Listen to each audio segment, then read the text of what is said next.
Oh, should I start? Yeah. Hello, everyone.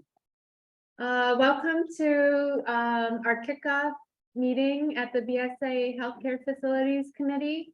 I just want to thank everyone and welcome everyone for joining. And this is our first time doing a hybrid slash in-person slash virtual meeting. We're excited to see a lot of faces on screen, and hopefully some people will filter in. I want to first start. Andrew Brumbach and I are the Healthcare Facilities Committee chairs. And are you? Oh, yeah. So so just want to welcome you. I know it's been a little bit of a hiatus since we've had our last one of these meetings, so I'm so glad so many of you are here to attend. So and we're very glad that David and Nile decided to join us and offer to present first for the kickoff. So thank you so much for coming. We will be probably reaching out to others as well for other presentations throughout the year, but we're really glad that you joined us. So I guess I'll start off with a little bit of intro about David Meek and Nile Deshmukh. I've worked with them for a very long time, and they're really, really talented healthcare leaders in the Boston community. So I'm sure a lot of you already know them. David is a principal at Shepley Bulfinch. She has over 30 years of experience in master planning and diagnostic and treatment space planning for large academic medical centers, and particularly a lot of children's hospitals. He has led a diverse array of user groups, and he facilitates a lot of great decision making and building consensus. And he acts as both project manager and planner on a lot of his projects. Some of them are Boston Children's Hospital, Concord Hospital. I feel like you did so many more, but I just can't list them all. And Nile, who I've known almost, I think pretty much the same time as David. He's also a Shepley Bulfinch as a senior planning and healthcare leader. He's extremely passionate about creating environments that enhance wellness and healing. He's a senior person at Shepley who really specializes in a lot of these procedure environments at large academic medical centers. So I want to welcome you and thank you for sharing your knowledge and being part of our session today. Yeah, you know what, how come that is, sorry folks, how come that thing says we've got this, that's definitely not broadcasting, correct? Can everybody see the screen without that message on I it? think you just have got it. Oh, got it. Okay, I will see. All right, so that's on Cindy's. Is that on mine? I don't know. I don't know. Can the audience just tell us that the meeting is being recorded by the host? Is that broadcasting? I would assume so, yeah. Can you? A lot of people have to accept that, but It looks like it is. Yeah, I had to check off that it was being recorded when I signed in. On your screen, does it say just to click on it? everybody No. can check off. That's so strange. It's not on my screen. It's not on my. Okay, this is a shame. Tell But me why. Can everybody see the screen? I think everyone individually has to do it, so I think it's gone. It's gone. Everybody has Don't worry about it. Sorry, one. It's not on here. Who's controlling that mouse? That's me. This is me. So you should, if you can move hit till I got it. or no? You Look- show me look up where that there. command is. Sorry, guys. 1 second. Right, so I'll do this and we'll go back and I'll share. That's I'm in thinking there. that mouse. It's out there. That mouse over here.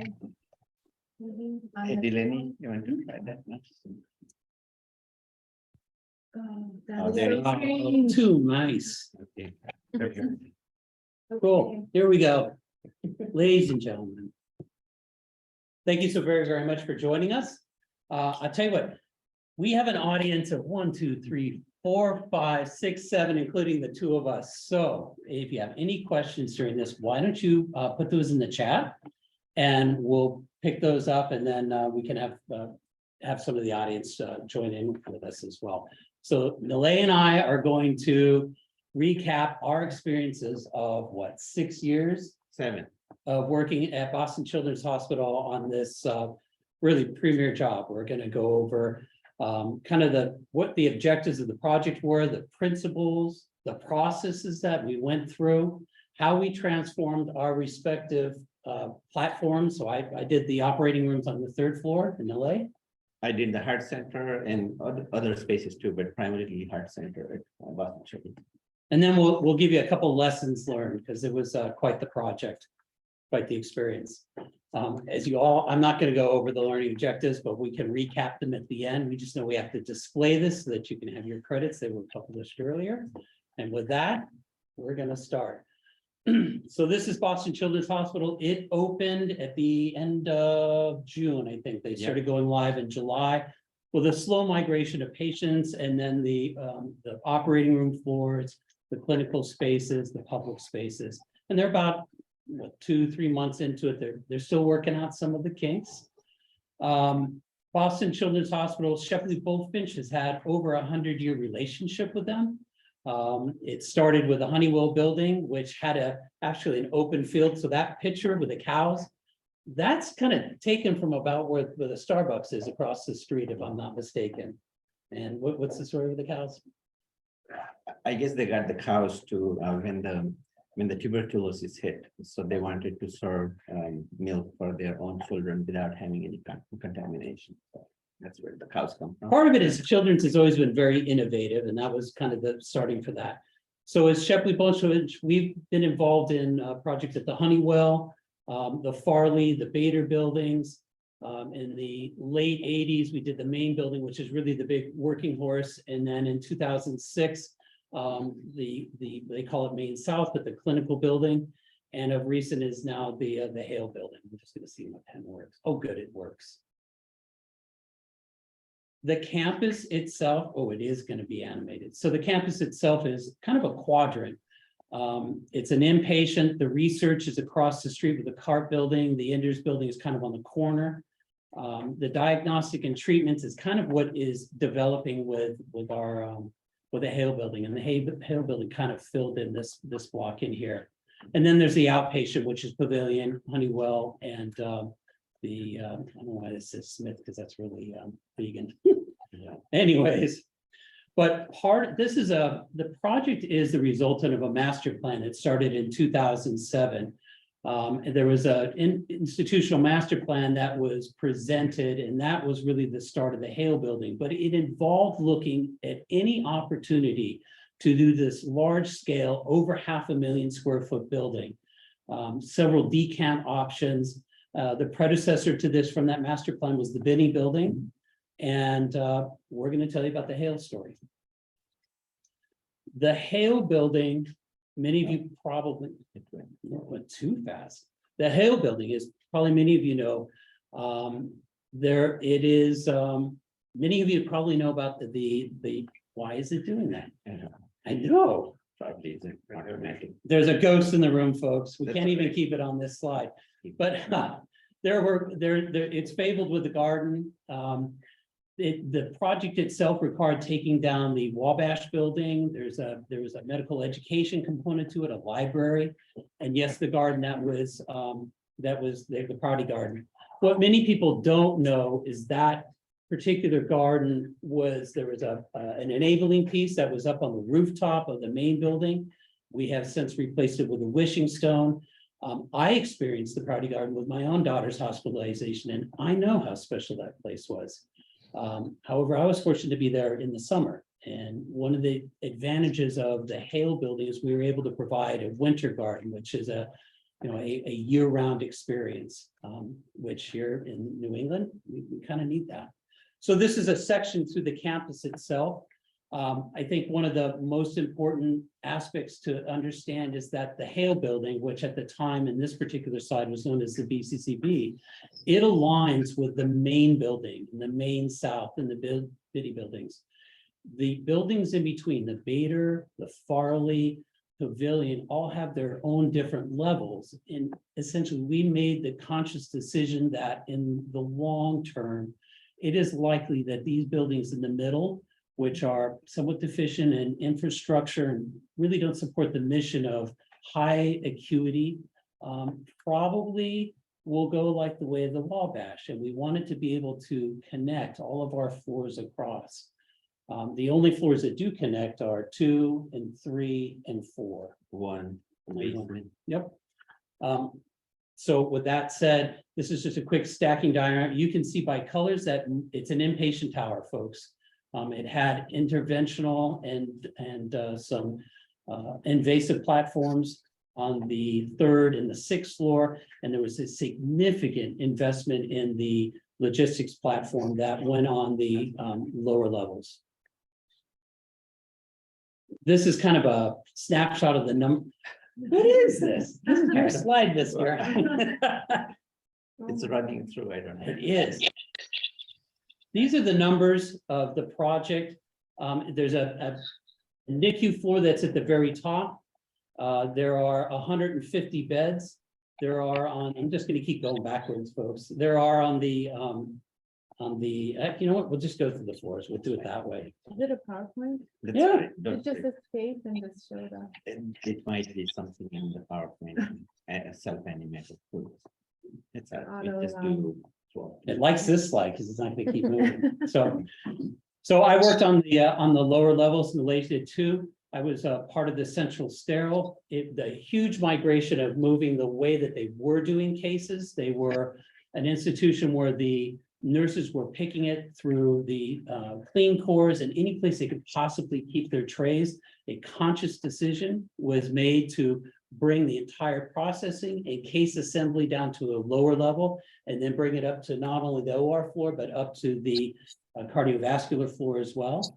Nilay, you worked on the pharmacy? Yeah. Did the whole new central pharmacy.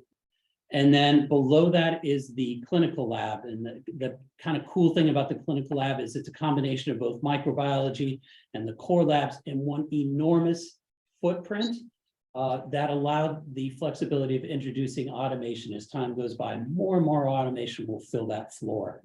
Really an impressive, flexible footprint that you only kind of see in a production lab. It's really unique for a high acuity hospital like this. So one thing that you would notice, I just want to go back for a minute Please to do. see how small the footprint of the basement is. And then as we go up, the building is going to get larger and larger as you go up. We should, I hope we're not getting sick going back and forth course.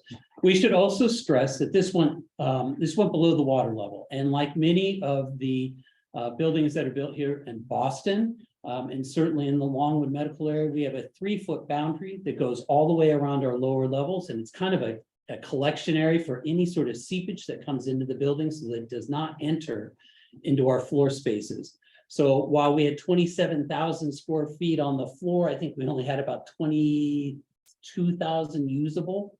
Yeah. Yeah, so it was quite the challenge. It is half the floor plate of the building that's above. So it's not normally how you do a building. It's a little top heavy. So there were quite a bit of structural gymnastics to it. Want to do these? Sure. So the basement floor is basically entry level. So for this building, there is a lot of support services that happen on the basement floor. But basement for Boston Children's is a ground floor, and that's where the main entry to this new building would be, or is now. First floor is more or less non-clinical floor. It doesn't have too much of clinical. It has winter garden, or sorry, summer garden out in the front that's being built right now. Thanks. And then there is, Oh, sure. there is so accessible from the garden or looking into the garden is multi-specialty, multi-purpose space, and then a chapel. But that's about the public function. There is rest is more materials management and mechanicals. And that we had to do just because of the building. When we tried to align some critical floors, this floor didn't have as much ceiling height to accommodate cleaning or clinical function. So very not as useful floor, but we made the best use out of it as much as we could. Just as a side note, we did a logistics master plan for the entire campus. And a result of adding this building was to basically make the entire hospital flow from one end to this end. So this is the the soiled component, if you will. This is the outgoing dock. And we converted the existing or the original dock to be the receiving. So materials within the entire hospital move across into this hail floor one, and they exit out of this kind of the brown component up here at the top. That's kind of the discharge, if you will, loading dock. So a lot of backdoor connections that had never existed before we had to create in this building. 2 is yours. Yeah, second floor is pretty much outpatient, and this is primarily the only floor in this building, which is, so to say, is outpatient, and that is cardiac clinic primarily, and then there is X-ray and MRI, that is again outpatient, and then it will also serve inpatient in the building. So that's the only floor, so to say, is in this new building is outpatient. Others are more inpatient and support, like David mentioned before, clinical labs and pathology and all that. The third floor was a surgery floor, and it kicked off a much larger surgery master plan. So this is 44,000 square feet, which kicked in a master plan of over 3.5 acres worth of planning that integrated the interventional platform, procedures, and all of the ORs and all of the thinking, and then really incorporated the perioperative services across. I'll get into that in a couple of minutes. Yeah, 4 and 5 is mechanical, just so you don't see 4 and 5, that's because it's mechanical, right? The 6th floor is the new integrated platform for the heart center. And then 7, 8, 9, those are cardiac floor as well, inpatient cardiac services. So ICUs and just med surg or acute care for cardiac. The uppermost floors are some of the highest acuity inpatient spaces, including the new NICU, which was purposely sized to be the same size as an inpatient ICU. In the event that it outgrows and it is relocated, that is a quick move to turn that into a PICU type of space. And then the surgical, it says acute care, but I know that there's some high acuity intensive care capability within that floor as well. Okay, so let me quickly go over with the guiding principles and the design process, how we started. And this would be a quick overview just because we have more time to spend on 3rd floor and 6th floor. I'm not going to read this, but the guiding principles were developed more by Children's Hospital even before we got on board or throughout the process of strategic planning. So patient and family, as you can see in the diagram on the right in the middle, that's the goal, and that's at the heart of everything. And then other aspects in terms of innovative research and care, that's their innovation in terms of healthy workspace, and the comfort, the usefulness and inspiration, and the safest care. Safety is #1 priority, and you will see that throughout the design process, and even what we are going to talk about. Safety comes right in the next to everything. Excellence is care. It is one of the best hospitals in the world, and their quality of care is what they really care about. So that was, of course. And then the efficiency and effectiveness, or basically operational efficiency that we had to achieve. So those were the guiding principles that kind of directed the design. In terms of the design process, this process was not too different than what we all are used to in terms of strategic planning, schematic design, design development, and construction documents, and into construction. So by the time Shepley got involved, another firm had done strategic planning, and we got involved just before that. There was some overlap of with them or with another firm. They did do programming as well, and we'll talk about that later a little bit more. But Shepley got involved right in the beginning, and we followed the whole process after that. In terms of how involved our process has been, these are a few quick numbers. So hundreds and hundreds of meetings, and there were 400 plus users involved in the whole design process. So the IST, PSD, those who don't know, IST is the Initiative Steering Committee. That was the highest body from the children's, and then PSD was taking care of this project in particular. And then there was another body with Heart Center oversight, just because Heart Center was such a big component of this project. Then there was that. So altogether, we had hundreds and hundreds of meetings, 200 plus SD meetings, 600 plus DD meetings. And I haven't checked back with our group to see how many more meetings we had with during construction documents, because it was a stretched out project. It is 7 years by the time it was done, and with COVID, some delays with all that, but very involving process altogether. So in the beginning of the process, what we started out when we stepped in is shadowing exercise. So shadowing was one of our exercises where we followed a physician or a group of physicians, one or two, to carry throughout the day and see where they go, what they need to do, and what are the processes involved to see whether there are any inefficiencies associated and how those could be improved. So this was one of the first thing that we did even before we put pen to the paper. I'm sorry, I just want to be clear. It wasn't just physicians. We had nurses, we had techs, we followed almost every caregiver or participant in the Heart Center component. Great, thank you. In terms of the next step towards that programming was many of you have seen this probably in Boston Globe and other places, that there was a cardboard city mock-up and simulation. So simulations were done very seriously, taking up a case and then seeing how these spaces work. So this was done to inform design, so to arrive at the right number of room sizes. So this was done for some key programs.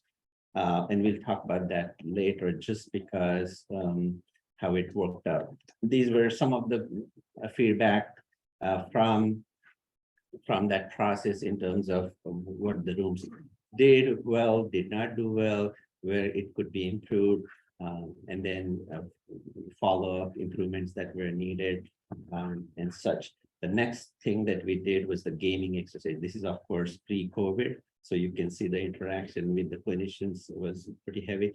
So this process, those who don't know, is pretty much cutting out all the blocks of the program and trying to engage the users in the process to see how they see the program fit, how they see the adjacencies of each program with each other.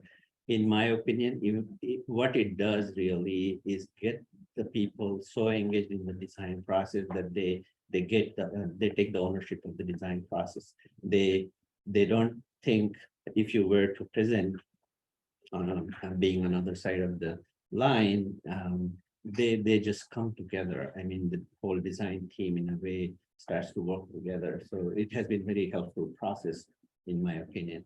And then other methods that we, of course, use the old method models, because not everybody can read drawings. I mean, these people are not trained to read drawings. So the models go a long way. So we literally build physical models, and those were really helpful. Also, at the time we tried VR, in my personal opinion, it was not very useful or successful, just because you don't quite get sense of depth, sense of perception. Some people enjoy it, some people feel dizzy. So it wasn't as successful in terms of technology and its use, but we did try that as well. And it's not going forward. What happened? I don't know what you just clicked. Oh, no. Looks like it wants to do your VR. We don't want to. Uh-oh. Slow. As soon as I clicked on there. How about we not click on it? Then the round 2 of the mock-up. So this was more hard wall mock-up, and hard wall mock-up. This was done selectively, mostly for inpatient beds, and this was quite useful because there are so many details that happen, and it was more practical for inpatient rooms because there were so many of them, 150 of them, and you repeat something 150 times. So that was quite useful. Just the previous one was just more engagement with the users, sign up process. And the engagement did not stop just at the design process, but carried through construction. Some of these picture some of the tours that we had with the users through the construction. Now let's talk about the pediatric services. David. Thank you, Nile. So here we go. So let me kind of set the background. There were 24 operating rooms and 3.5 or 4 of them were CVORs. And more than half of them were under 500 square feet. They were kind of, they were relics. They were being tasked to doing kinds of surgery that they were challenged to support. There were 2 small procedure rooms that needed to be enlarged. They needed more spaces for procedure type things as opposed to trying to schedule in the OR. They wanted to bring interventional radiology up so that they had everything anesthesia all on that 3.5 acre floor plate.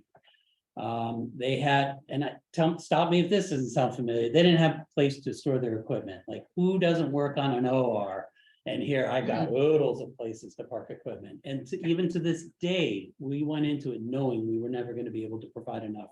But we certainly were able to provide over 30% more than what they had when we started this. As I mentioned earlier, the nurses were picking the cases. They were squirreling materials anywhere they possibly could. There were issues with expiring soft goods, with kits and trays that were being being stuffed away and might not have been found.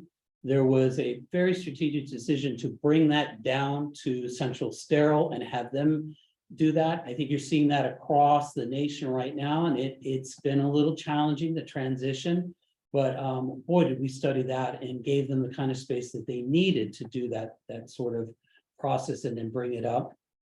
They needed more staff space. They were growing specialties, and they needed space to support them.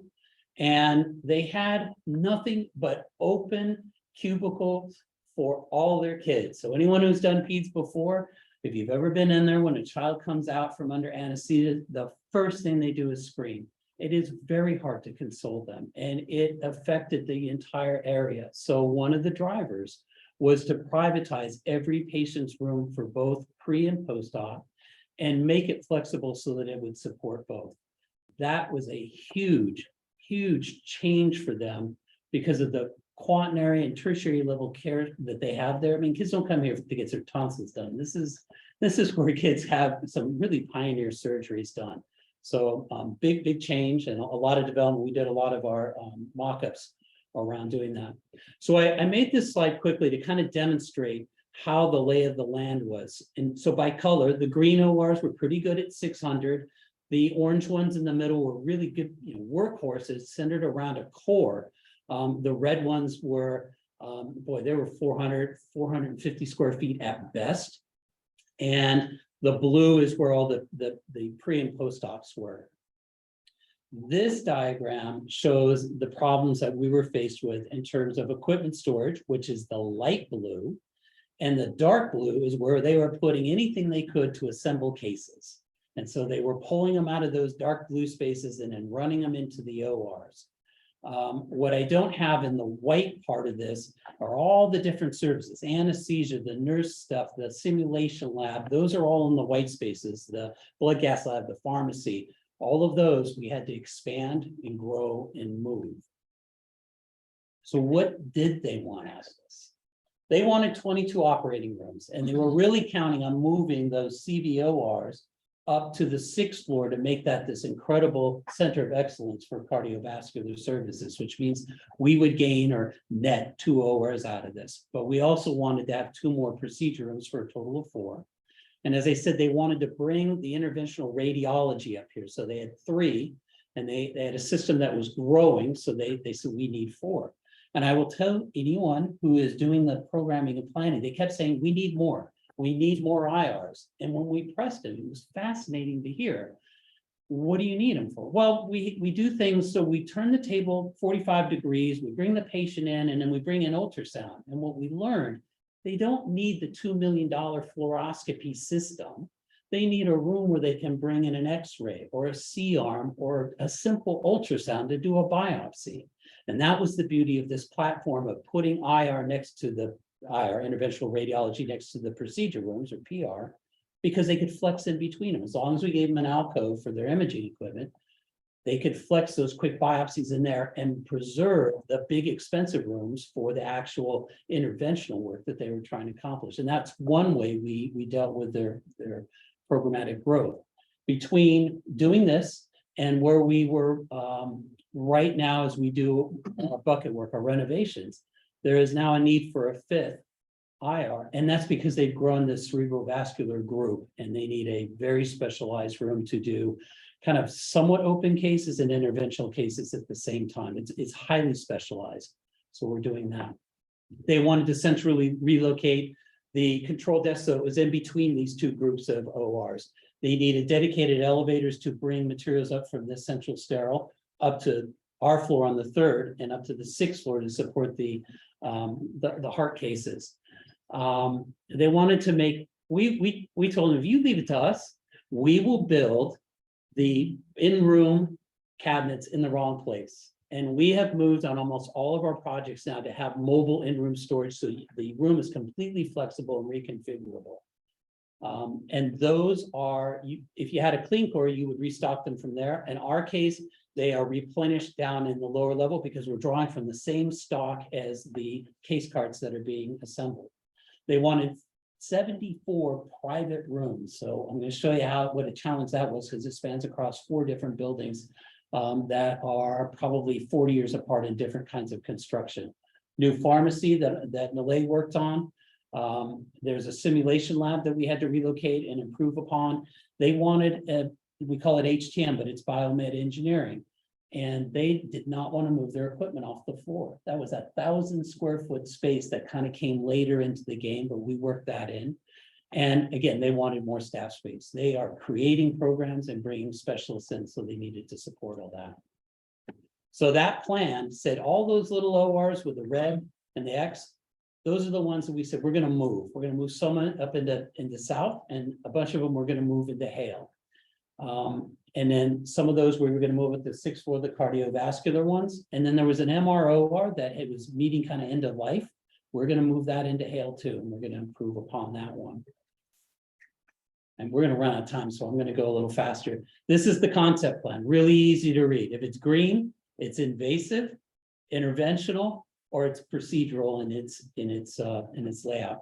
And the sea of blue, the continuum of these 74 little private spaces that we're working on in a phased implementation, will be about 4 phases of work, are those 74 all private rooms. By the time it's done, I will admit that 8 of them down in that space will end up having curtains, and it might give them some flexibility that they hadn't anticipated before for quicker turnaround cases.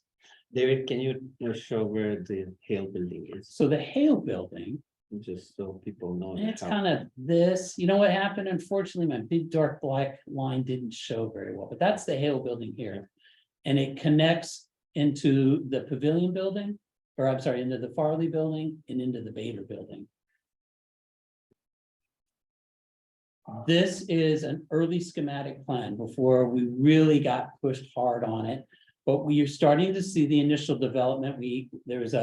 Remember, it's a bed tower, folks. So the structure of the bed tower, unless you go for a very expensive transfer, will drive through your OR. So initially we were engaged into this kind of angular piece. I'm going to show how and why we had to get away from that. And then we hit some realisms about how many beds we wanted to fit in here, how we were going to connect across and then into the Pavilion building, which is a cast in place building with some 8-foot long shear walls. That was fun to work with. And then we eventually connected that into the main building, which then supported our IRs and our procedure rooms. If you do a quick squint test, you've got 12 ORs up here that are feeding into 54 pre and post rooms, and you've got 10 ORs over here. Yes, You just give me the numbers again. How many ORs in the building? 22 on this floor. How many PACU pre-op? 74 was the initial. We're down to 72, I believe. It's really high. That's a lot of PACU. Oh, yeah. Yeah. But don't forget though, this also includes the now 5 IRs and the 4 procedure rooms too. And what about the cardiac on the 6th floor? We'll talk about that. Cardiac is less, and it has a reason why. Oh, sure. And I'll tell you why. in a minute. So we have a couple quick, direct admits. So your transplants, your neuro cases probably go straight to the floor with no PACU, but most everyone else. Right? So I told you we were initially on the angler because it's a bed tower, folks. We had to put a new oxygen tank and it had to go in this corner. Our property, literally, we're right on this because this is Harvard Medical School right next door. And this is, what is this, Meadow Lane that goes through. So we had to put this oxygen tank and there's a little code out there that says you can't put anything in terms of self-preservation within the path of that. So there's kind of this blast radius, no matter how we built the walls, we had to move these ORs, we had to move them down. And that led to straightening up the corridor and consolidating the staff, giving them more windows. And it kind of gave, I think, in my opinion, gave me an opportunity to standardize more of the ORs, which was really a big driver at the time.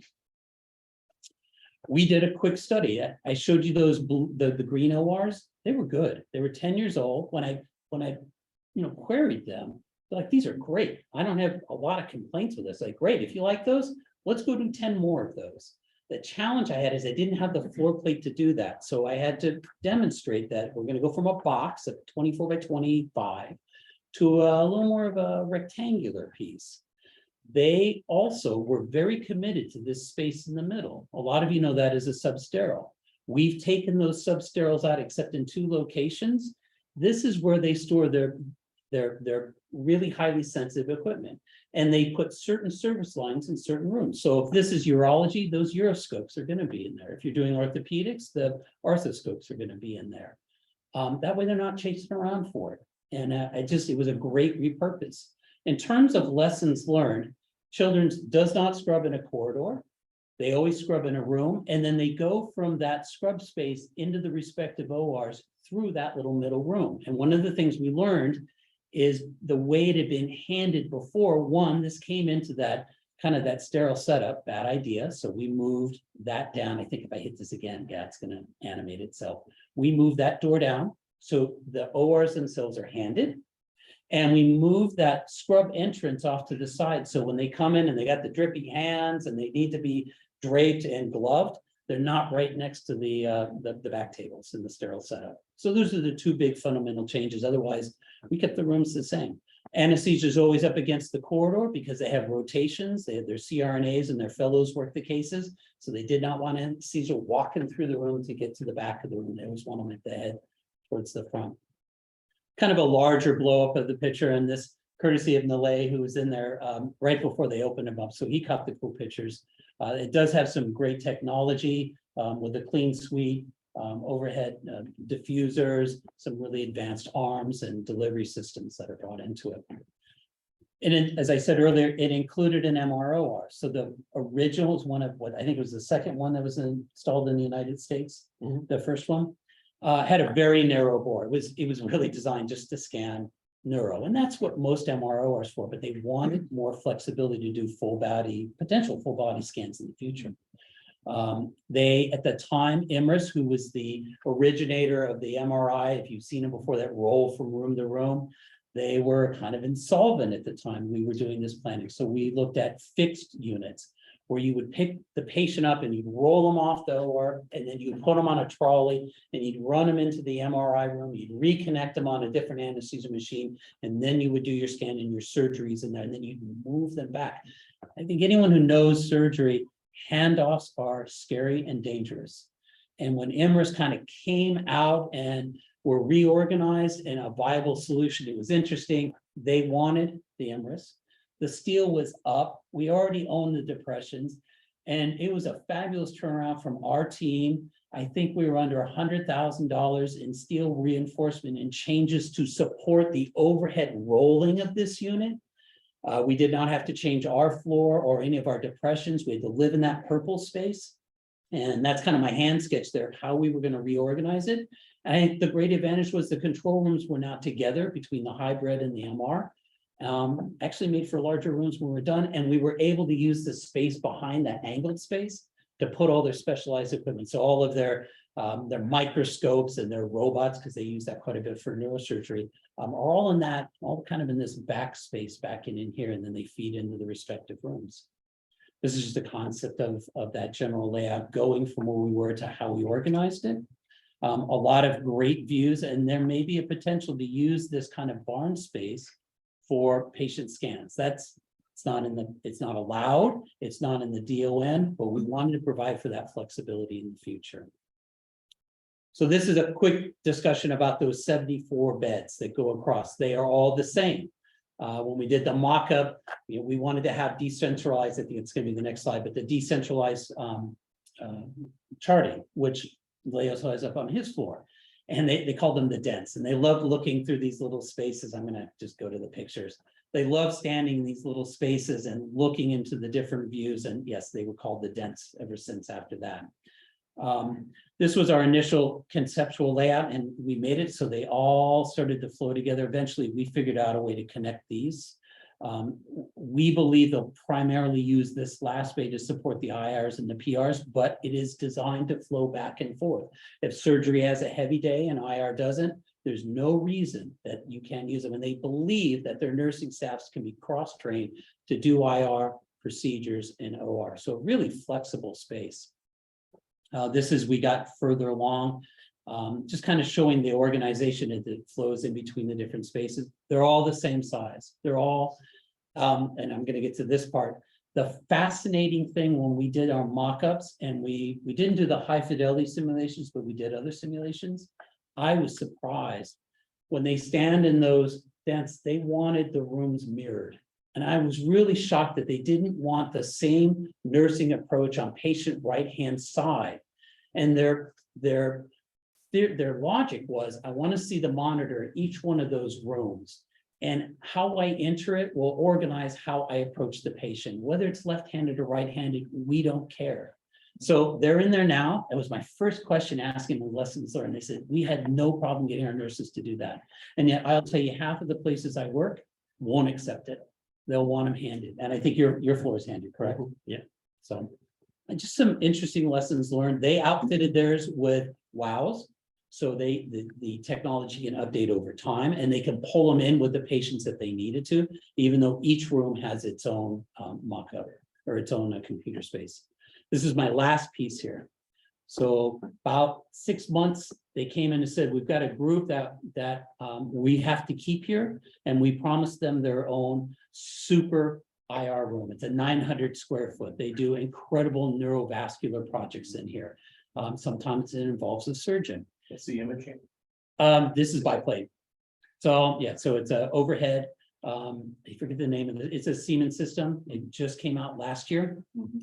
We won't see this for about another year. So they have a chance to buy an even newer model that we might have to coordinate for. You know how those work. They changed the counts. They went to 2 single planes and 2 biplanes, and then this new unit as well. We had to move. Originally, we had our procedure rooms here. We had to reorganize the entire floor. So that's why I'm saying here to add this one purple room. We had to touch all of this and reorganize it. And the goal really is these procedure rooms are much faster spin and turn. They're not particularly sick children, whereas the IR are some really sick kids. So to have them co-located was challenging. I wouldn't be surprised if there's stories in between these two, but they wanted it to flex back and forth.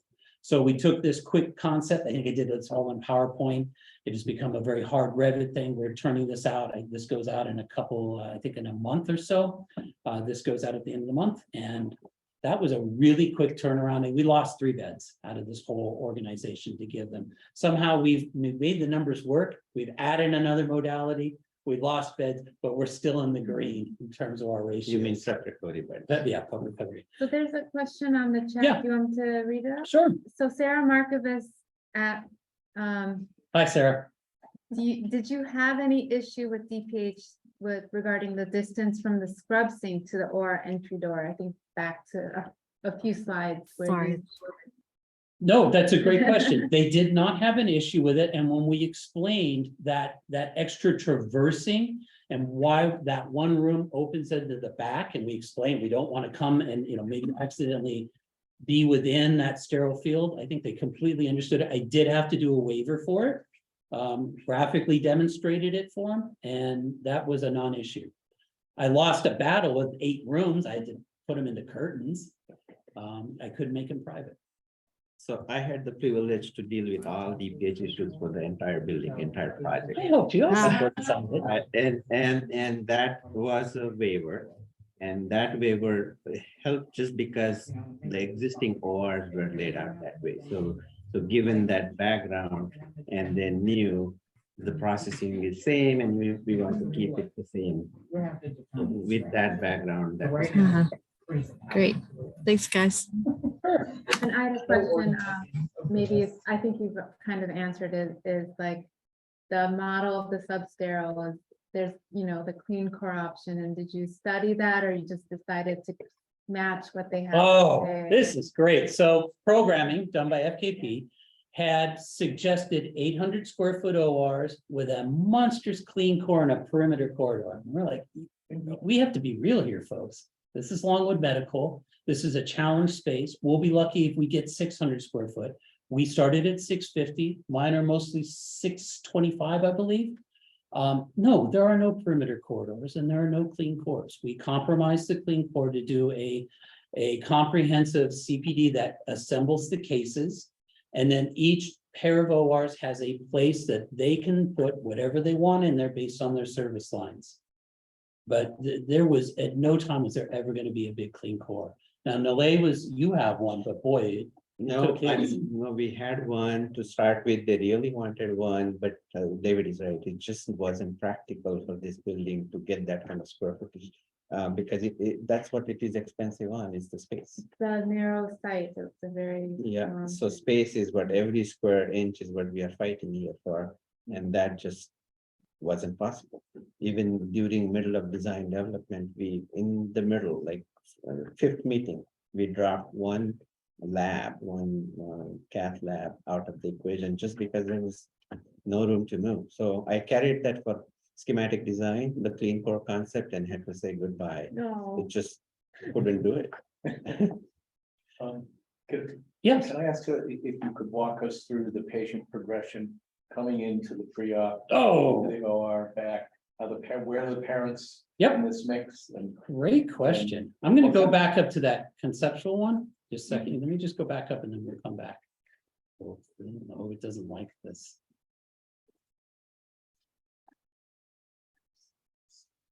There were some pretty big graphics in here, folks. All right, we'll start here. That's a great question. The Hale building, the blue, as always, represents public elevators. So we had a core specific for surgeries, and the agreement was we want surgery families to be co-located. We want them separate from procedures and IRs. So the yellow spaces represent the waiting areas. This over here is the procedures area. I can tell you this clinic did not survive when we started doing our planning, and that's ultimately where the waiting room is today. Or where it will be. I think it's phase 3 when we get to that. The biggest challenge, it's a great question. One of my planning ideas is I wanted staff to be able to walk without being gowned. I just toured Duke University. If you've ever been there in their OR core, you can't go from east to west without gowning up and scrubbing. And from that lesson, it's very limiting. So I wanted on this 3.5 acre platform to be able to go from West Coast to East Coast and stay within a semi-restricted but not gown attired restrictive corridor. So I made it so that you could do that. You can go all the way across the street, you can get all the way to Binney if you want to, but families had to cross it. And so we have an interlocking set of doors because God forbid you send a family who's going out and you've got somebody who's coming out of the MRO or trying to go over to the neuro ICU unit, which is over in the other building. We needed to control that. And they are having challenges with the interlocking. What it is, it's a big flashing light now. So when a patient's come along, they actually hit a button as they round this corner, which activates a light in the waiting room. They know not to bring families over. So the intake for all of this will be in this unit here, and then they will split to do the initial preoperative. But as the day goes along, it will swell differently. They expect this to be post-op, and this have to be post-op. And as you know, at the end of the day, it's all post-op. Yep. And then the procedures unit will come in. There's a little intake, and they split to IR or into the procedures unit. It'll take longer to write the discharge than it will to actually recover the patient in procedures. So, but the parents are not gone in, the parents go into the PACU beds? They, Stay with them that's, before and after? that's something they're working with now.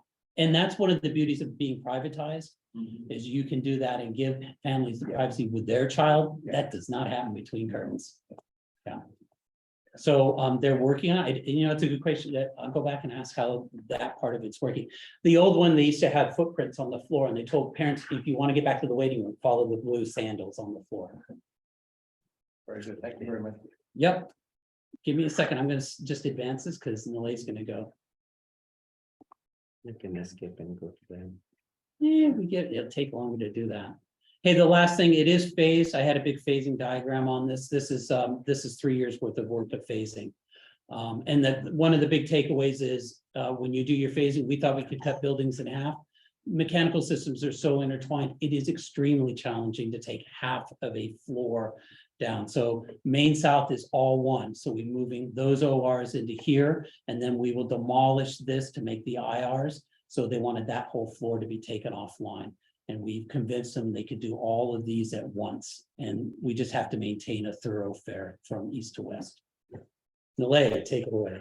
Okay. David can talk about this thing for 3 days. Stop. Let's see if you can do better. I can't talk that, but thank you. So CV, just like David talked about the horizontality of that whole platform, this story is more about vertical, how this is stacked up.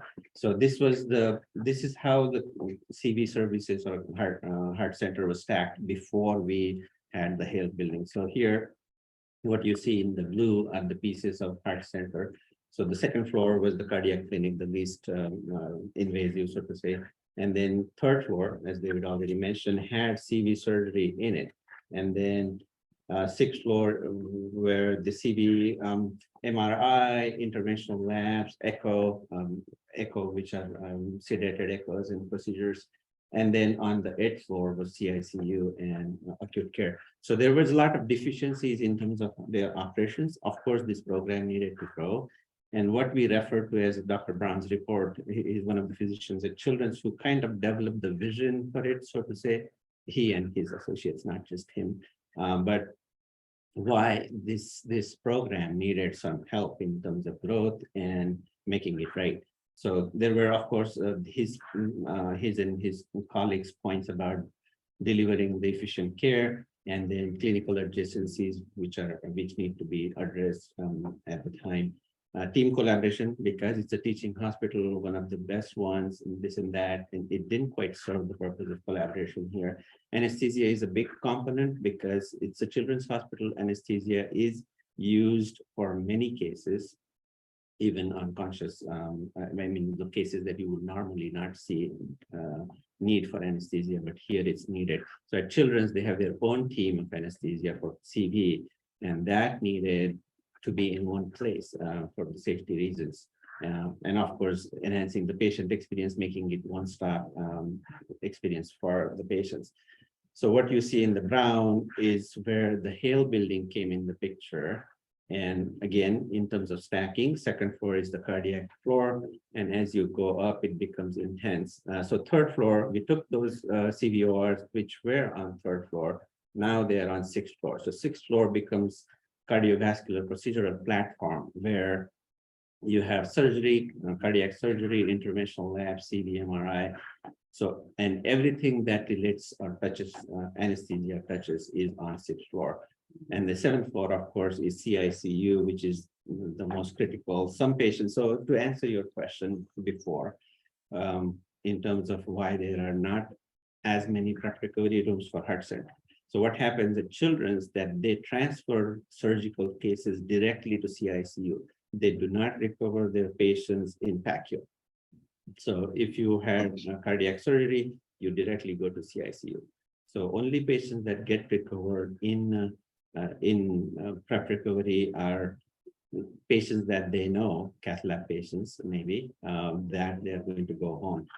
But most of the patients are going upstairs. So that's why it's vertically stacked so that you travel up.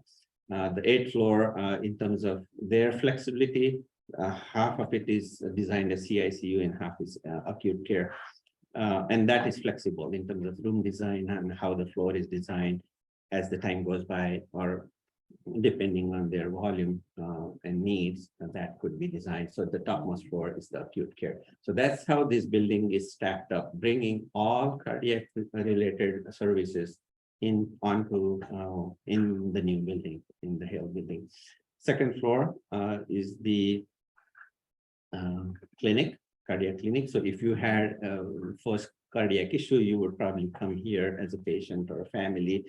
So one of the design principles that they had, they wanted smaller, nimble exam parts. They didn't want these large exam platform where patients get lost or families don't feel like they're getting service, face-to-face service. It shouldn't feel like a massive space, place where they're coming to.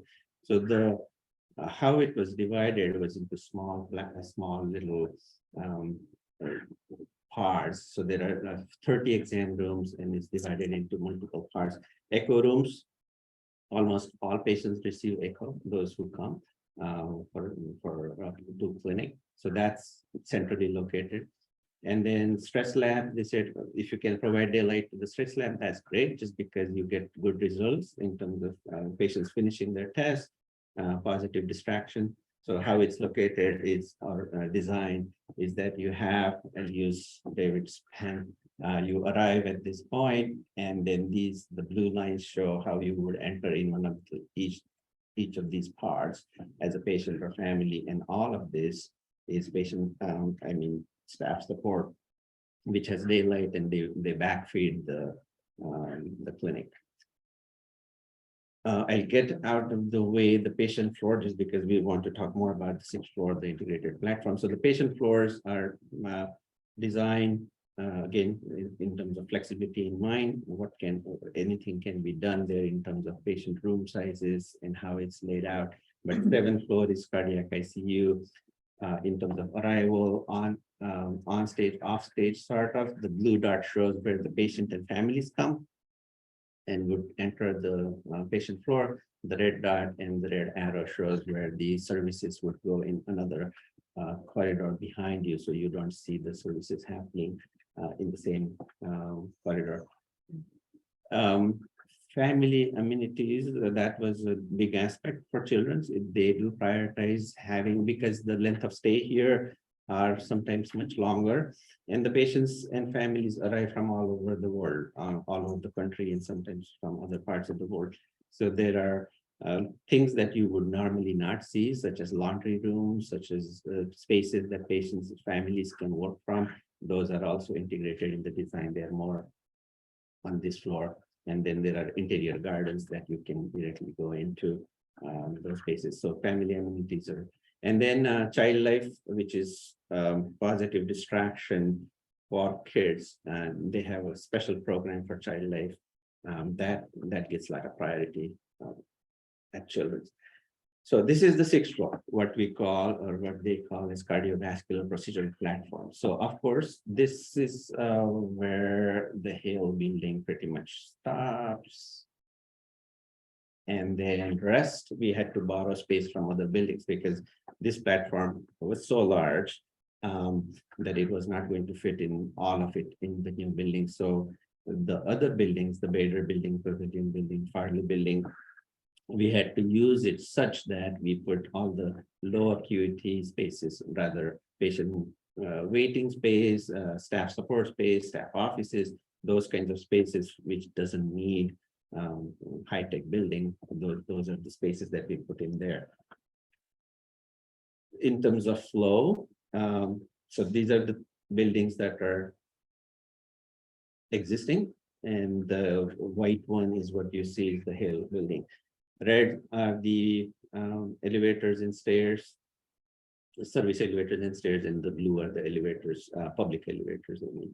So how it's laid out is, again, priority was for patient prep recovery to have views, and it does have fabulous views now when you go there. And then all the green space, of the light green space, is procedural platform. One other component was the procedure room themselves. So what's different, why they are located there, is parents are allowed to go in these rooms. Now, the green space, parents are not going there. But parents are allowed to go to the preparatory room and in the procedure room. So procedure rooms, parents are allowed, but not like free walk. They would be escorted or they are escorted in those rooms, but parents are allowed. So that's why it's kind of located at the knuckle of the space. Another component was the CV MRI.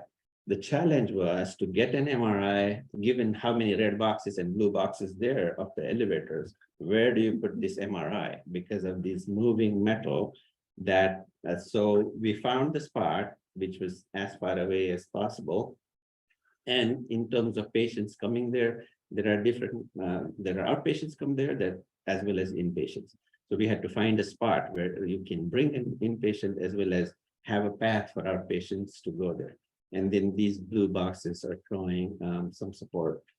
So in terms of families, where the blue dot is and that arrow is, that's where the family would come and go into Farley Building's waiting room. You wouldn't even realize that today if you were to walk there, the difference between the two buildings, but that's how we utilize Farley. The other path was from the existing set of elevators that are in Farley Building. So the patients, some of the patients would also arrive from that. So that's why the waiting was kind of placed there between the two sets of elevators. And then the families would, as I said before, can go to procedure rooms as well as preparatory room. And that's about it. Beyond that, the patient families are not going anywhere. The red are the service elevators, and that's how the services will travel or do travel from the back of the house corridor. The purple dot shows dedicated patient transfer elevator. Just as I said, the patients get transferred directly after the surgery to ICU. So no threshold, as smooth as possible transfer for the patients to upstairs. As large elevators as possible. Those are huge elevators.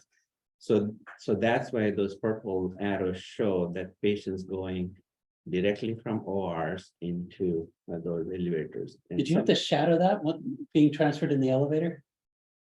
I didn't shadow that yet, but they did the simulation about it. I got to do with anesthesia. It was great to hear them complain. How come you don't make elevators with doors bigger than 5 feet? You know, trying to explain why. So that's the general gist of how it's laid out. So MRI I talked about, so that's how the patients from waiting room go to that MRI on outpatient basis, and then inpatient you can bring them from inpatient. And this is the service corridor or the staff circulation. So since this is all staff, all of that and support, so that's how they connect. But to Sarah Yeah. has another question. Yep. Are cath and EP rooms behind the red line? Yes, they are. Everything is a class 3 imaging suite. So the entire green space that you see is pretty much red line. Yeah, Your dark blue corridors. the dark, actually are- exactly. The dark blue corridors that you see are all, should be red, but it's dark blue in this picture, but that's behind the red line. I have another question. Yeah. So you mentioned early on that naturally Bader Farley are really dated buildings. Mhm. If they were to go, did you guys think of any future planning or how I they know. could integrate across? Did you see the two sets of Yeah, ORs? yeah. What do you think's gonna go Yeah, in yeah. between there? So do you That's think why we you're- strategically lined Yeah. those floors up with Maine, so it would scoot all the way across. It is going to be challenging, but I guess decanting would be the challenge. How do you decant all these spaces and put it somewhere while taking those down? I don't see that happening anytime in future, but I guess In the our career. the day will come when they do need to come down. And by that time, maybe Fagan building is gone, or they're talking about it already. So maybe there are some other solutions, but I don't see those buildings going right away. Or we did structural calculations on that, or just checking structurally how good those are. Structurally, they seem to be fine. It's the infrastructure. It's the infrastructure, Yeah, and that's why something. you have to put the low infrastructure needed spaces in those buildings. As time goes by, they'll be administrative buildings. Right, I think before Farley, the Bader will go or should go. That is the oldest of the bunch. Farley is at such a junction that is very difficult to take it out. But they will come and we'll have to come up with a solution. If, as David said, not in my career, maybe the next next generation. Yours. So I picked few key spaces, for the vascular cardiovascular program. This is the prep recovery. So as we said earlier, all the rooms are rooms, meaning prep recovery bays. There are no bays or cubicles. The rooms are big. This is about 160 square feet of a room. Well, yeah, 140 is the minimum you can do with the door, right? To have the yeah. sink inside and meet the clearances of when we did this. This was 2018. 2018 guideline at that time required 4 feet at the foot of the patient. Now it I just changed. figured we all waiting for me.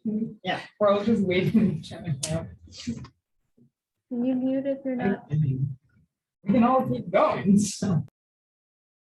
Cindy's gonna bust you. So the rooms are 160 square feet, and again, the priorities here were all same-handed rooms should not have to make any turns. I tried my best to convince them that if the bed was rotated 90 degrees, the patient would have exterior views to the garden and outside. They did not want to buy that. They wanted no turns. Patient safety is right in the center of everything that they do. So, and these are sensitive patients, so they did not want to take that chance of having to turn the patient to transfer. So right now there are head walls along the exterior wall, but still it brings so much light and views to the space. So that's the prep recovery room. Other family integration was another priority, access to daylight and views. This is a typical cardiac OR. So as David mentioned, when we did the cardboard city mock-up, the recommendation was 800 square feet room, OR, 10-foot wide corridors to put stretchers, equipments along, and a lot of such suggestions which did not translate, or we just could not afford to translate those kinds of suggestions. But I'll talk about lessons learned about that. But this is about 630 square feet plus minus cardiac OR. Again, you will hear that over and over, no transfer of patients, horizontal transfer, no turns while bringing the patient in and out. You will see substantial space here in terms of anesthesia and back of the wall. Anesthesia is big. Even before the guidelines now have the clearance requirements, children's was ahead of it in a way. So they kind of dictated about 8 feet of distance behind the patient table. And there is substantial space that you would normally not see on the right-hand side of the patient, because right-hand side is where everything pretty much happens.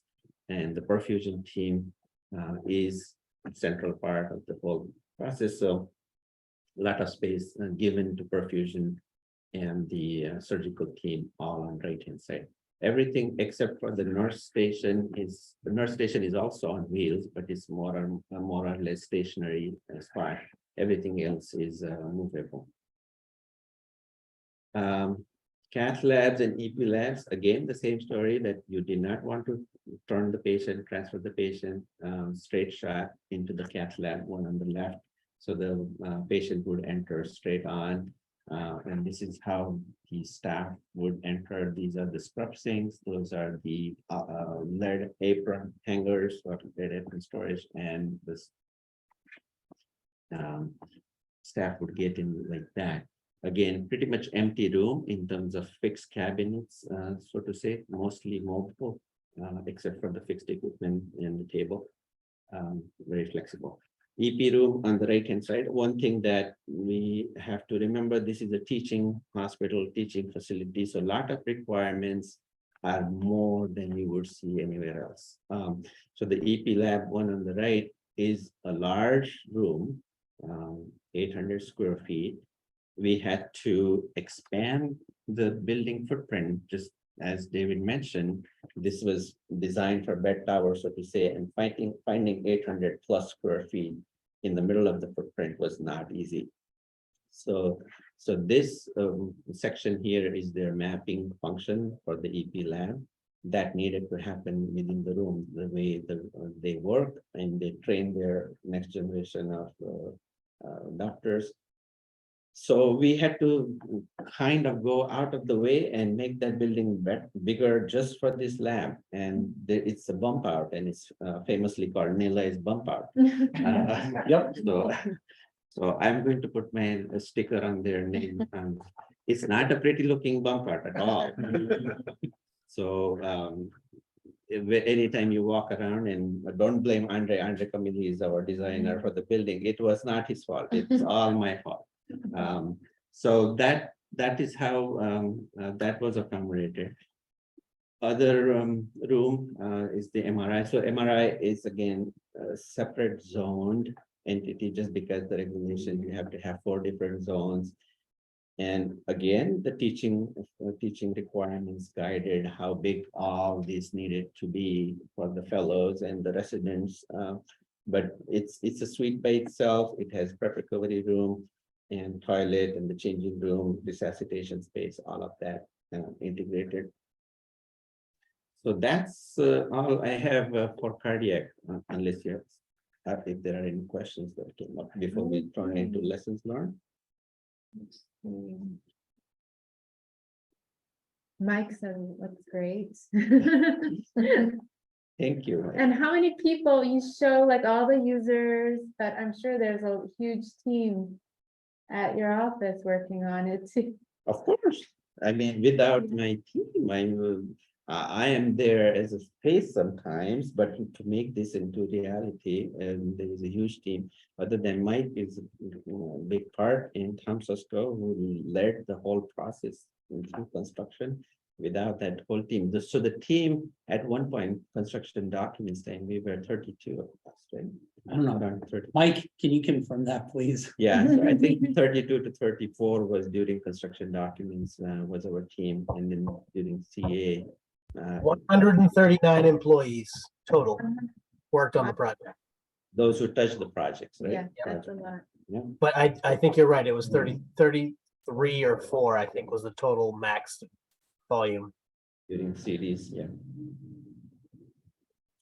Okay, lessons learned. You want to start with yours if there are no more questions?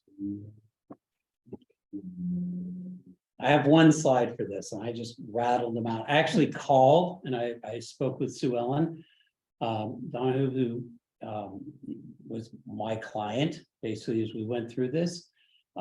They struggle with 2 sets of ORs on opposite side. I helped them with the phased moving because they couldn't put everyone in the Hale building they wanted to initially. It wasn't feasible, so some folks came down to the smaller ORs while and this is going to happen within the next couple of months, they're going to go do the fit outs for what they call Main South. They're struggling with the distance. Orthopedics is not all in one place. ENT is not in one area. So you've got equipment that wants to go across that left to right or West Coast, East Coast corridor. They're a bit challenged with that. We knew they were going to have problems with specialized equipment where they're going to store it. And because it's phased and it's going to be 2 to 3 more years before that's done, this equipment will move around. We will not have our big equipment rooms till towards the end. Certainly in the next phase, when we do Main South, is when we start getting big equipment spaces. Kind of funky. They added sidewall, old-fashioned, hard-walled phones on the side of the room. There is not 100% faith in the Wi-Fi and those ASCOMs or Voiceras. They wanted hardwired, old-fashioned room phones in every room. They added eye washes to the soiled room. So we had safety in every one of these meetings. We went over this and they can't explain why, but they're going back and outfitting eye washes in every soiled room. I thought this was interesting. Treat the head wall of the OR. So this is the wall that's right up against the corridor. So you've got anesthesia wants their Pyxis and they want their Bluebell, their cart. They want all that behind them. They were like, yeah, next time we need to pay more attention. The stuff closest to the door is the safety stuff. While I did create a cockpit, if you will, back by the documentation station, the charting area, there are duplicate switches and controls and things.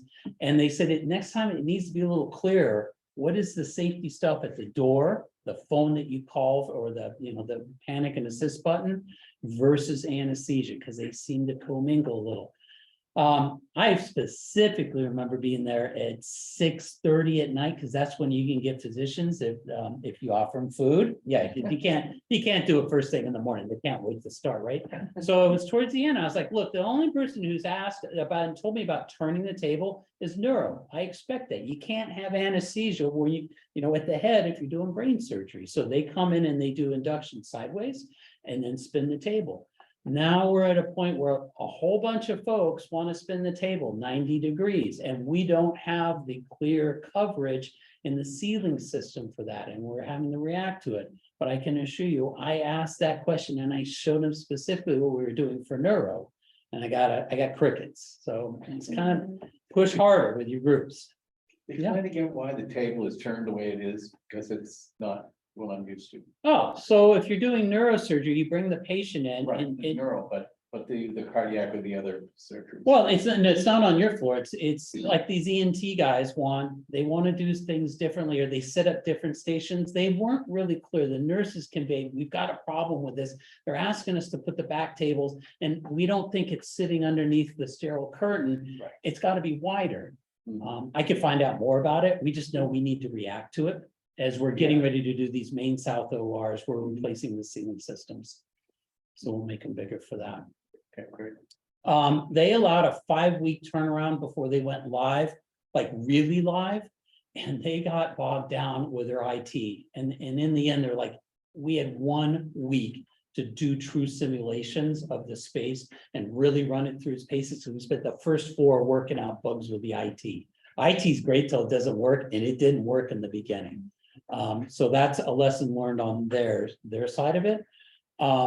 More transition and testing, as Sue Ellen said, you got to create the floods. So that's in high fidelity simulation, the patient crashes. How do you make the room crash? How do you make the floor crash? That's something I don't have the answer for it, but that's one of those things we've got to figure out how to do that so they can test the worst case problem. Does the floor know how to react properly? CBD, I told you CPD is their word for SPD or central sterile processing. Everyone's got a different name for it, but they're having issues. It was a big changeover. It's a big trust for the nurses. Nurses feel obligated. Their client is the surgeon. And when you take away the control of getting the right kits, because some of these are specific to the doctor and the case, there's mayhem. And they're working out that problem. They also had issues with the equipment. I've had the same thing at 2 other institutions, not steam quality, but the actual equipment and the variation of when it goes on, and they're working through that. They got automatic doors on every one of their ORs. Who doesn't have trouble with auto doors? Let's be real. They're trying to sort that one out. And then that interlocking piece of where families cross before surgery, and here comes Johnny after neurosurge. Yeah, they've kind of given up on the interlocking system, and it's now activate a light, which lights a light over the door. So don't take the family over when the light's on from the waiting room. Those are the big takeaways from my lessons on. Okay, I have fewer.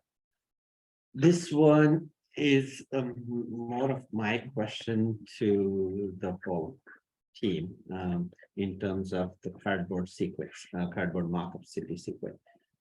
So the cardboard mock-up was done even before we touched the pen to the paper. So this was done even before we started schematic design. So the idea was that the mock-ups and simulation would inform the sizes of the room. So it probably did, but those were not practical in a way, because these buildings, that might be the case and practical if you are in middle of Texas, in middle of no man's land, and you have no budget to do anything. But these constrained facilities, how I would have done it is to develop a design, have something in hand, and say, this is what we can do. Just the columns we talked about, how the columns work, how the 10-foot corridor was not going to happen. And then would have done the markup. So this is how it was sequenced, that the big markup, cardboard markup was done before. And then we could play with some cardboards in the middle. And then the inpatient markup was done in middle of PD, which was very helpful. But the first one, But before you do that, the whole process was over 2 blocks away at Longwood Center. Yep. And one of the things they have said, looking back on it, they couldn't get all their staff to do leave this campus to go to that campus. So participation's huge in mock-ups. Your group was really good. Yeah, it was, and I mean, there are, 20, thing is that hindsight is 2020, and they must have put their thoughts together along with FKP at the time, and the timing and availability of space, all those played factor. But in terms of the expense and the time that was spent on that exercise, in my opinion, it didn't do the job that it could have done, could have done better than that. So if I had my own ways of doing it, I would have done it towards end of schematic design, where you would have had some sort of design to test it out. So that was one. So this is what I would have done, not do it then, but do it kind of towards end of schematic design. And as I said, it worked out well for inpatient because there was a budget to do inpatient room mock-up, hardwall mock-up in the budget, but not for the ORs. So ORs didn't quite benefit from that whole exercise. Another of my concern, or I burned through, is the space program was again done in vacuum by another firm, not considering what the building size footprint was, not considering the constraint of the site. If I had my way, so I would have said, this is how many square footage building that can be built, 11 stories, and this is the footprint we have. This is the total square footage per floor. These are the per floor square footages. And then go back and do, because program is such an integral part of the whole design process, you can't completely separate it out. So a lot of it, my schematic design meetings were pretty much turned into reprogramming, and my DD meetings turned into schematic design meetings. And that's how it went. But if I had my own ways, I would do the program myself, or at least the same entity who's going to design the building. So at least there is some in terms of responsibility to carry forward. So we had 140 square feet of soil utility room program. And this is with no disrespect. I'm still great friends with people who did programming for this building. It is nothing personal. It's just this, us as a community, we have to think about, how do we manage this? We cannot go as one entity and say another entity is going to design and one entity is doing programming, and there is no sharing in terms of reality check. Well, So- while you're on programs, how do you get the user groups, the partners to engage in analyzing spreadsheet like that? What's that? Yeah, I so find they don't look at any. they don't. List a schematic plan, and then it's too late. You did all that work and it's not Yeah, so informing. right. So you're absolutely right. Those who are online, the question was, how do you get people to focus on these kind of spreadsheets? So FKP did spend a lot of time and meetings going through space by space with Line by line. line by line to come up with the program. The programming meetings we were asked to attend towards the end. One of the meetings, the chair of the cardiac program, she walked out of that meeting. She said, until now, you asked me to spend my time and my team's time to come up with this program. Now you are telling me the building footprint that I have is 44,000 square feet. When I was handed this program was 72,000 square feet. Hale building footprint is 44,000. And the first program I got was 72,000. How in the world you reconcile that? We did borrow space, as I said, from Bader and Farley and other buildings and tried to make the best use out of it. But between 72 and so altogether that was 52. But there is still gap of 20,000 square feet. Even if I had 5,000 square feet, the whole floor would have looked different. So that is definitely a challenge if I had to go back.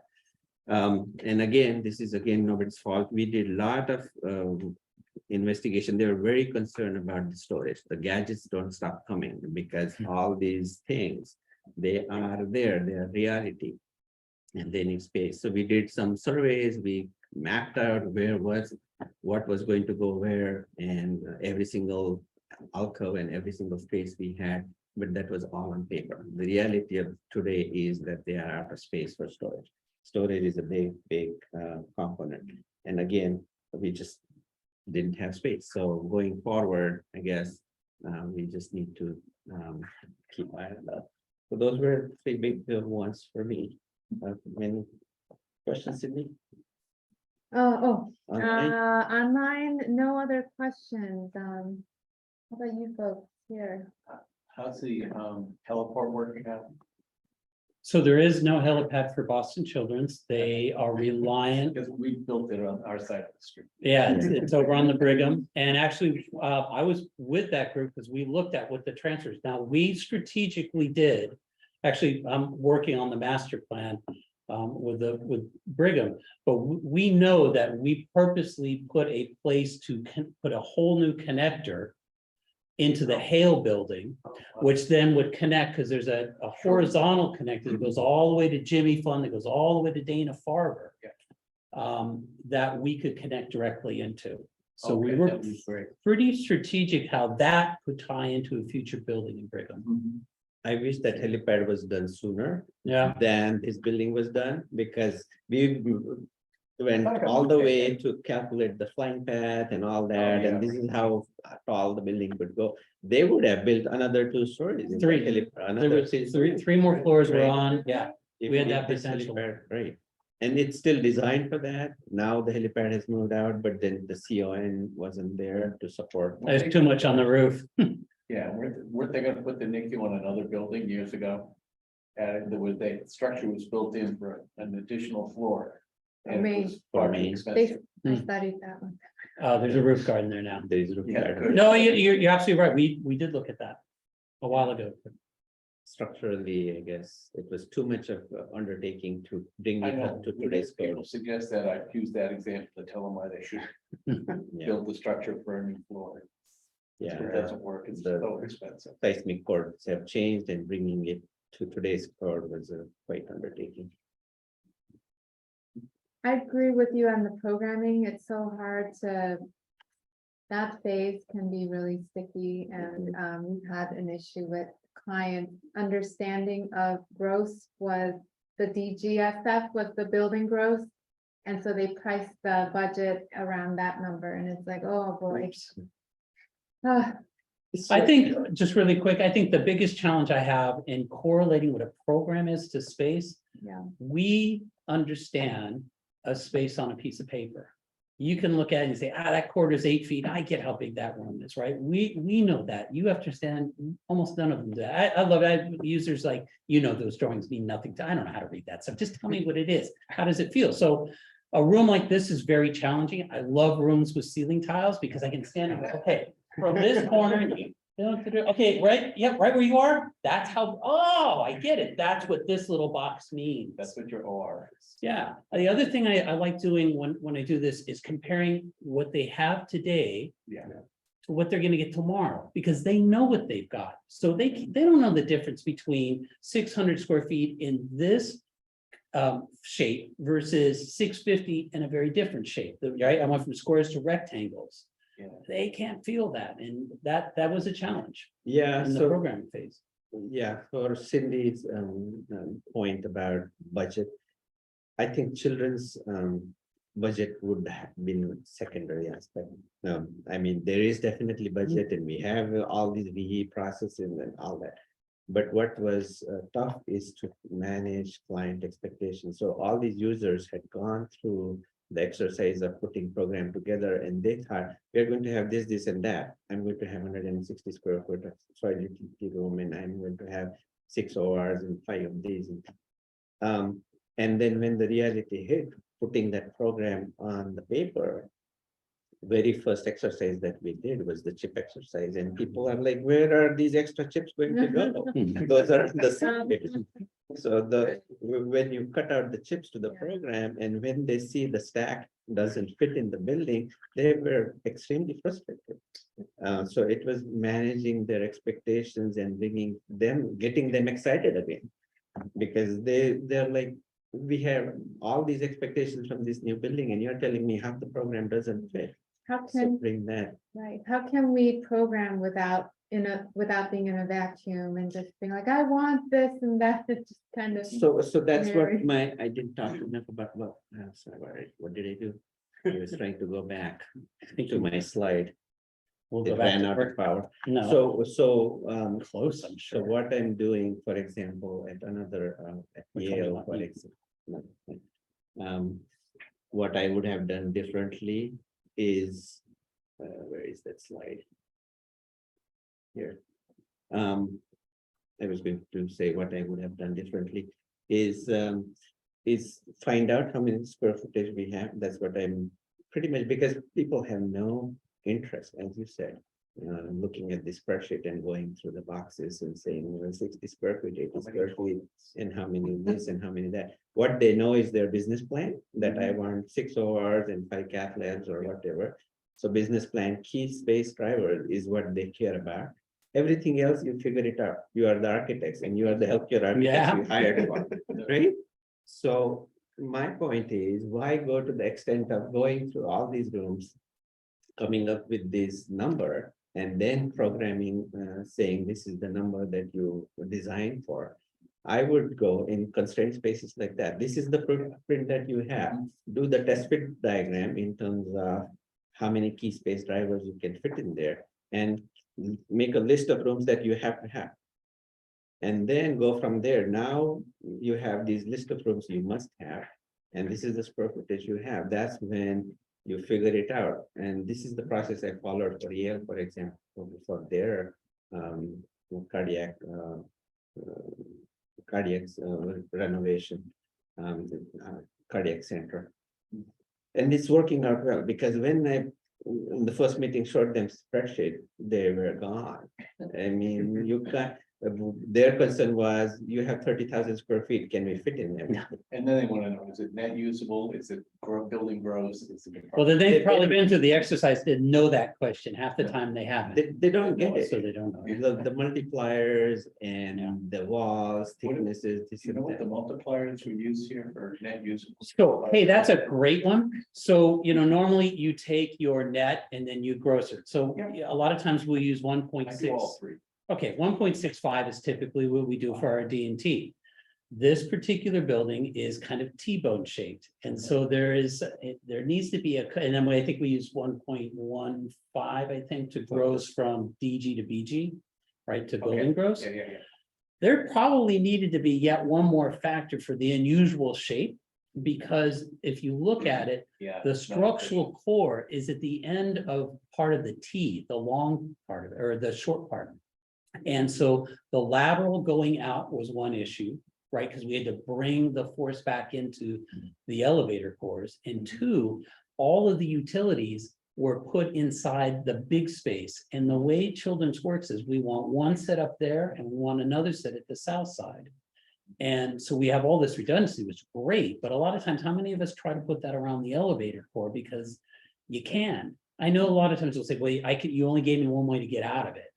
In our case, we had a difficulty of trying to run our plans because we had all these closets over in our only usable space, which made it narrower, really challenging. So to check out how well I did on 6th floor, I went back after the design was done And measured it. Can you guess what was the multiplier? Can you You're guess? talking about net usable to building gross, the Yeah. whole Yeah, DGSF to, 1.6? no, Higher. it was 1.42. Oh, That's how I managed, because every square inch is what we carved out. Every square inch is valuable. So the resultant, ultimately what got built is 1.42. That doesn't mean that you design next building for 1.42 No. because you There's see the issues, deficiencies in our- the deficiencies, storage, Yeah. staff support, Mhm. everything is tight.